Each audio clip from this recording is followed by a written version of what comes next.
Welcome to Nature's Boundless Classroom, and this is Sam, your English ma'am. So, today we are going to take up one chapter in reading. Children, reading is very important. There are umpteen number of reasons why it is important. The first and most important one is that you learn the pronunciation of the various words. You may have heard of them being used, but now you would also know how they are pronounced, what are their meanings, and how and where they are used in different contexts. Today, the story that I am going to take is taken from the book First Flight. This is the book that is a part of grade 10th syllabus of English. And the chapter is chapter number 3, and the title is Two Stories About Flying. I am going to read to you the first story, His First Flight. The young seagull was alone on his ledge. His two brothers and his sister had already flown away the day before. He had been afraid to fly with them. Somehow, when he had taken a little run forward to the brink of the ledge and attempted to flap his wings, he became afraid. The great expanse of sea stretched down beneath, and it was such a long way down, miles down.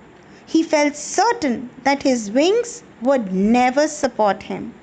So he bent his head and ran away back to the little hole under the ledge where he slept at night. Even when each of his brothers and his little sister, whose wings were far shorter than his own, ran to the brink, flapped their wings, and flew away, he failed to muster up courage to take that plunge which appeared to him so desperate. His father and mother had come around, calling to him shrilly, upbraiding him, threatening to let him starve on his ledge unless he flew away. But for the life of him, he could not move. That was 24 hours ago. Since then, nobody had come near him. The day before, all day long, he had watched his parents flying about with his brothers and sister, perfecting them in the art of flight, teaching them how to skim the waves and how to dive for fish. He had, in fact, seen his older brother catch his first herring and devour it, standing on a rock while his parents circled around, raising a proud cackle. And all the morning, the whole family had walked about on the big plateau midway down the opposite cliff, taunting him with his cowardice. The sun was now ascending the sky, blazing on its ledge that faced the south. He felt the heat because he had not eaten since the previous nightfall. He stepped slowly out to the brink of the ledge, and standing on one leg with the other leg hidden under his wing, he closed one eye, then the other, and pretended to be falling asleep. Still, they took no notice of him. He saw his two brothers and his sister lying on the plateau, dozing with their heads sunk into their necks.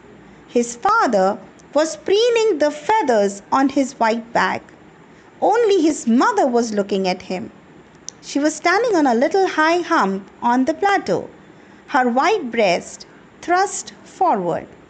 Now and again, she tore at a piece of fish that lay at her feet and then scraped each side of her beak on the rock.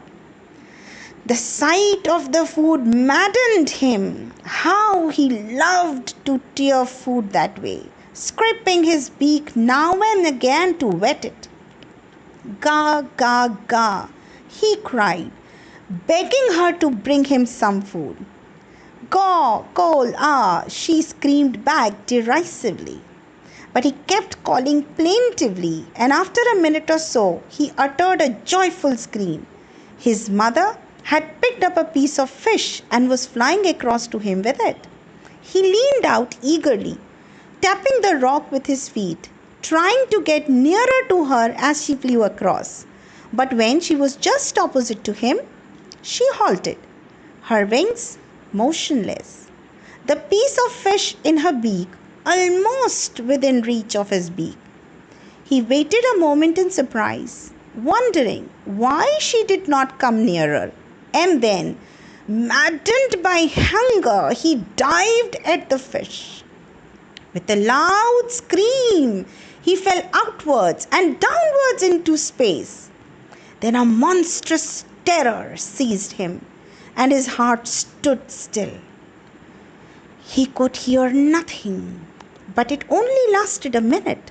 The next moment, he felt his wings spread outwards. The wind rushed against his breast feathers, then under his stomach and against his wings. He could feel the tips of his wings cutting through the air. He was not falling headlong now.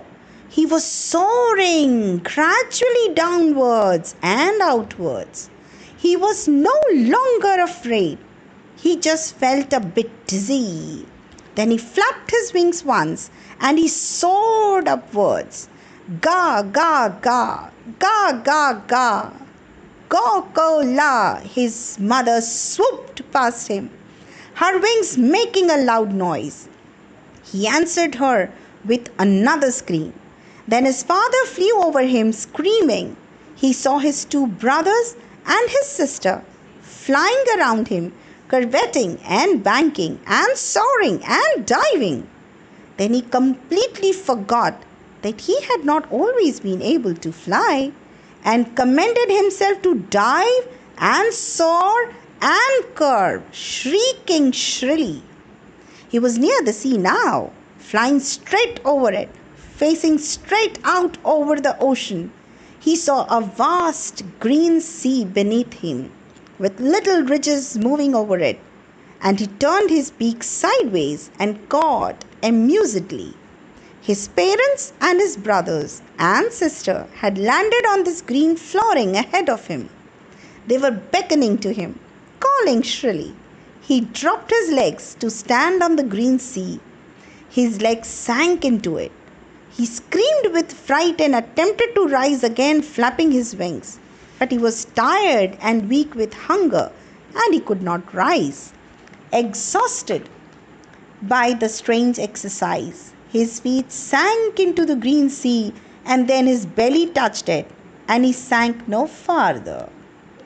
He was floating on it, and around him his family was screaming, praising him, and their beaks were offering him scraps of dogfish. He had made his first flight. Words to remember.